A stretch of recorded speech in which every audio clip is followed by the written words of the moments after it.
The millionaire's baby cried upon seeing the new maid, and what he said shocked everyone. An engagement party in a mansion, 50 wealthy guests in designer clothes, crystal chandeliers, champagne, perfect smiles.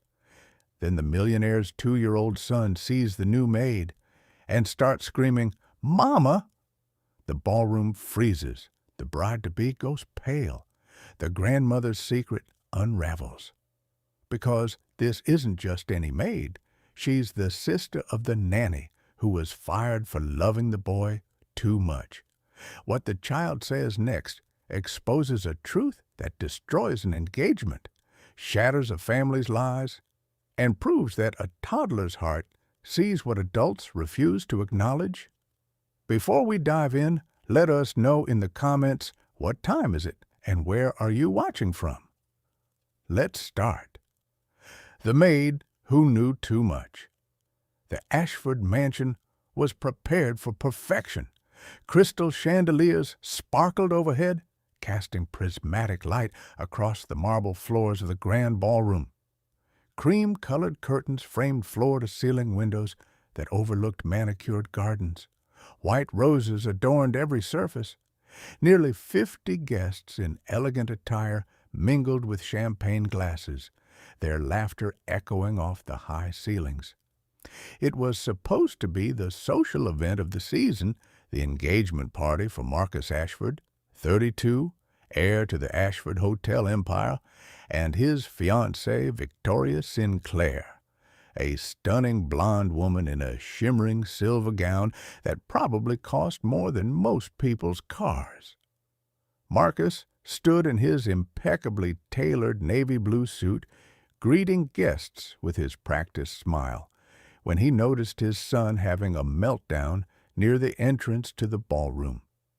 Little Sebastian, barely 2 years old with curly brown hair, was dressed in a miniature navy suit that matched his father's, complete with a tiny bow tie. He'd been the picture of adorable charm all morning during photos. But now he was crying, his face red and scrunched, tears streaming down his chubby cheeks as he reached toward something or someone that Marcus couldn't immediately see. "What's wrong with him?" Victoria hissed under her breath, her smile never faltering for the guests, but her eyes flashing with irritation. "We're about to make the announcement." Marcus moved quickly through the crowd, excusing himself past elegantly dressed men and women who all turned to watch the scene with varying degrees of concern and curiosity. His hand went to his mouth in shock as he reached Sebastian and finally saw what, or rather who, had caused his son's distress.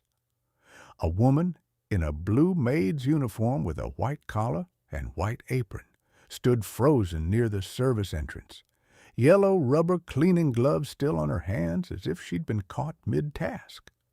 She was young, perhaps mid-20s, with her dark hair pulled back into a neat ponytail, pearl earrings catching the light. Her face showed a mixture of alarm and something else. Recognition? Fear? Sebastian was inconsolable, reaching toward her with both arms, his little body straining against his nanny's hold. "Mama!" he wailed. "Mama! Mama!" The ballroom fell silent. 50 pairs of eyes turned to watch. Marcus felt the blood drain from his face.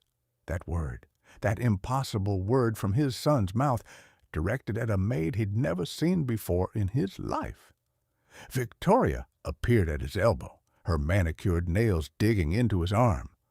"What is he saying?" she whispered urgently.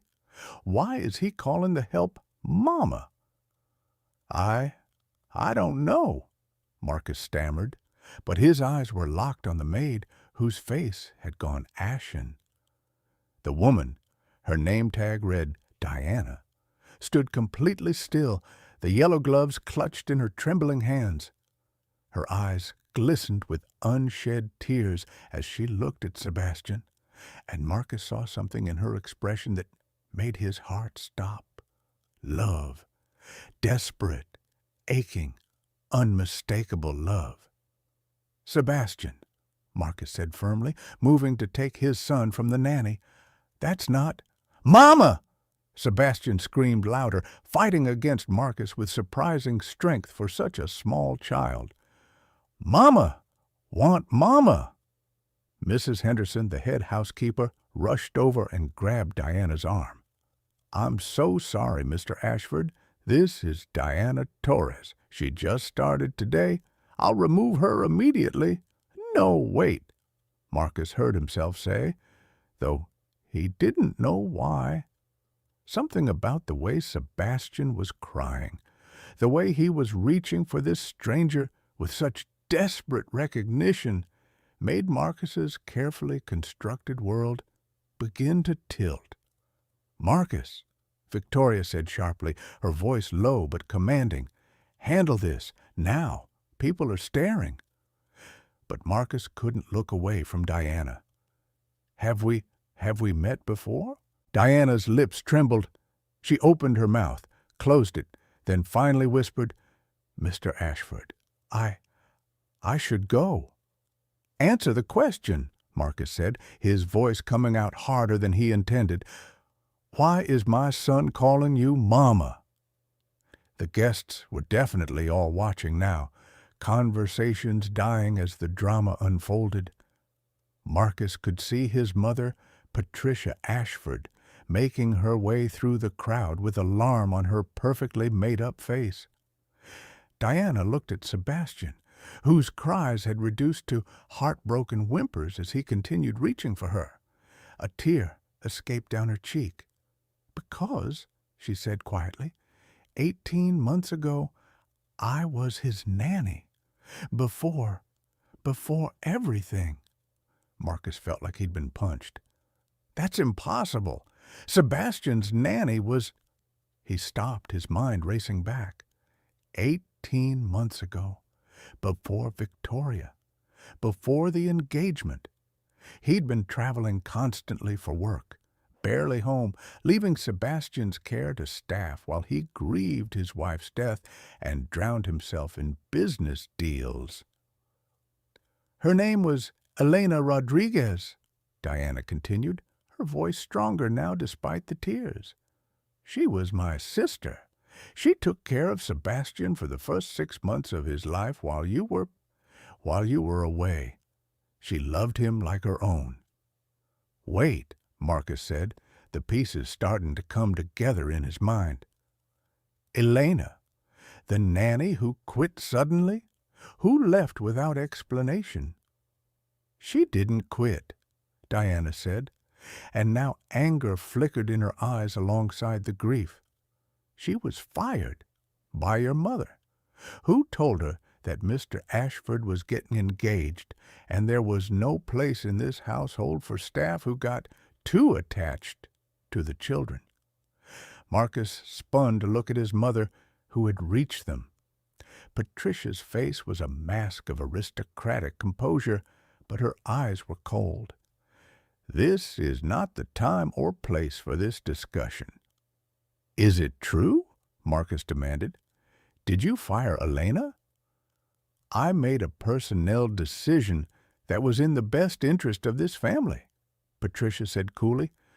"That woman was overstepping boundaries, treating Sebastian like he was her own child instead of her employer's son. It was inappropriate." "She loved me," Sebastian suddenly shouted, his vocabulary surprisingly clear for a 2-year-old. "Lena loved me, this mama's sister." Marcus looked back at Diana, really looked at her for the first time. He could see the resemblance now. Elena had been slightly older, but they had the same eyes, the same gentle expression. Elena had been the one constant in Sebastian's life during those dark months after his wife Catherine had died. Elena had been the one singing him to sleep, teaching him his first words, holding him when he cried. And Marcus had barely noticed when she disappeared, too consumed with his own grief and Victoria's whirlwind courtship to question his mother's explanation that the nanny had found other employment. "Where is Elena now?" Marcus asked quietly. Diana's face crumpled. "She died 3 months ago. Cancer. She asked me to check on Sebastian before she passed, to make sure he was okay. I couldn't get anywhere near him, your security, your gates. So I applied for the housekeeping position under my married name. I just wanted to see him, to know he was all right, to tell him that Lena never forgot him." "This is absurd," Victoria interjected, her voice sharp. "Marcus, we have guests waiting. This woman is clearly unstable." "She's telling the truth," came a quiet voice from the crowd. Everyone turned to see Mrs. Chen, the longtime cook, stepping forward. She was in her 60s, had worked for the Ashfords for over 20 years. Elena was dismissed by Mrs. Patricia 18 months ago. The girl was heartbroken. She'd bonded with baby Sebastian during Mr. Marcus's difficult time. She was let go the same week Miss Victoria moved into the house. Marcus felt reality shifting, pieces of a puzzle he hadn't known existed clicking into place. He looked at Victoria, whose beautiful face had gone hard. "You knew about this?" "Your mother was right," Victoria said coldly, dropping her sweet facade. "The help was getting too familiar. I wasn't about to raise another woman's memory in my household." "Another woman's memory?" Marcus repeated slowly. "You mean my wife's, Sebastian's mother's?" "Your late wife is gone," Victoria said flatly. "I'm your future, but I won't be second place to ghosts and sentimental servants who think they're family." Sebastian had finally stopped crying, watching the adults with wide eyes. Then he looked at Diana and said, in a small, clear voice, "Lena singed me the moon song every night. You know the moon song?" Diana nodded, tears streaming freely now. "I know it. Elena taught it to me before she left. She sang it to me when I was little, and she sang it to you, sweet boy. She loved you so much." She began to sing softly, and Marcus felt his heart break as he recognized the melody. He'd heard it before, drifting from Sebastian's nursery in those early months, but he'd been too lost in his own grief to pay attention. Sebastian's face lit up with recognition and joy. "Moon song! That's the moon song!" Marcus looked around the ballroom at the shocked guests, at his cold mother, at Victoria, whose mask had finally slipped to reveal someone he didn't recognize, at Mrs. Chen and the other longtime staff members who were nodding with sad understanding, and then he looked at his son, truly looked at him, and saw a little boy who remembered love from a woman who had cared for him while his father had been absent. A little boy who recognized that love in the face of her sister. "Victoria," Marcus said quietly, "I think you should leave." "What?" Victoria's shock was genuine. "Marcus, don't be ridiculous. We're in the middle of our engagement party."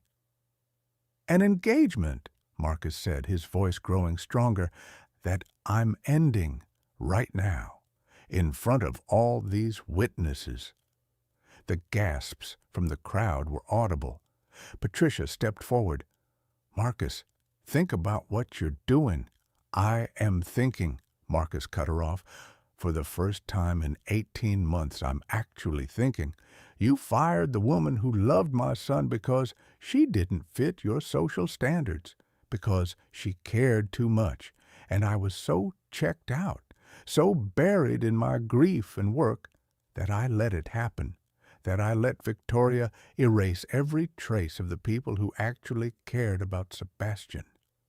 He turned to Diana, who stood frozen with her yellow gloves still in her hands.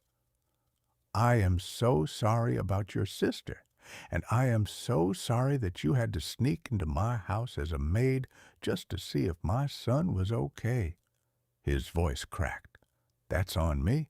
All of it. Marcus, Victoria tried again, her voice taking on a pleading tone. Don't throw away our future over some servant. Get out, Marcus said flatly. Keep the ring. Consider it payment for showing me exactly who you are before I made the biggest mistake of my life. Victoria stood there for a moment, her face cycling through emotions, shock, fury, humiliation. Then she grabbed her designer clutch and stormed out, her heels clicking sharply against the marble. Several of the guests, her friends, followed her out after uncomfortable glances. Marcus turned to his mother. We'll talk later, privately, about boundaries and respect and what family actually means. Patricia opened her mouth to argue, saw something in her son's face, and simply nodded before stepping back. Then Marcus walked over to Diana and his son. Sebastian immediately reached for her, and this time Marcus didn't stop him. He watched as Diana carefully removed her yellow gloves and took the little boy into her arms, watched as Sebastian buried his face in her shoulder with a contented sigh. I don't know what happens next, Marcus said honestly, but I know my son recognizes love when he sees it, and I know I've been a terrible father for not seeing what was right in front of me. Diana looked at him with red-rimmed eyes. I didn't come here to cause trouble. Elena's last wish was that Sebastian would know she never stopped loving him, that she thought about him every day. I just wanted to tell him that somehow. Then tell him, Marcus said simply. Stay, not as a maid, he glanced at the uniform, but as family, if that's what you want. Elena cared for my son when I couldn't. The least I can do is honor her memory and make sure her sister knows she's welcome here. Mrs. Chen stepped forward, smiling through her own tears. Elena would have liked that. Other staff members nodded, and Marcus realized that they'd all known. They'd all remembered Elena and how good she'd been with Sebastian, and they'd all watched in silence as she was erased from the household. Sebastian pulled back from Diana's shoulder and looked at his father. Daddy sad? Marcus felt tears burning in his own eyes. Yeah, buddy, Daddy's sad, but also hopeful. Is that okay? Sebastian considered this with the seriousness only a toddler could muster, then nodded. He looked at Diana. You stay? Sing Moon Song? Diana looked at Marcus, who nodded. I'll stay, she whispered to Sebastian, and I'll sing the Moon Song every night, just like Lena did. As the remaining guests began to quietly disperse, some disapproving but others smiling with understanding, Marcus watched his son cuddle contentedly in the arms of a woman wearing a maid's uniform and yellow cleaning gloves. And he realized that sometimes the greatest moments in life don't happen according to plan. Sometimes they happen when a child's honest heart recognizes love and has the courage to cry out for it, even in the middle of a ballroom full of people who would never understand. If this story shook you, don't stay silent like this so others see what happens when a child's truth exposes adult lies. Comment below. Was the grandmother protecting the family or destroying it? Would you have fired the nanny? Subscribe for powerful stories where innocent voices shatter carefully constructed facades and reveal what love truly means.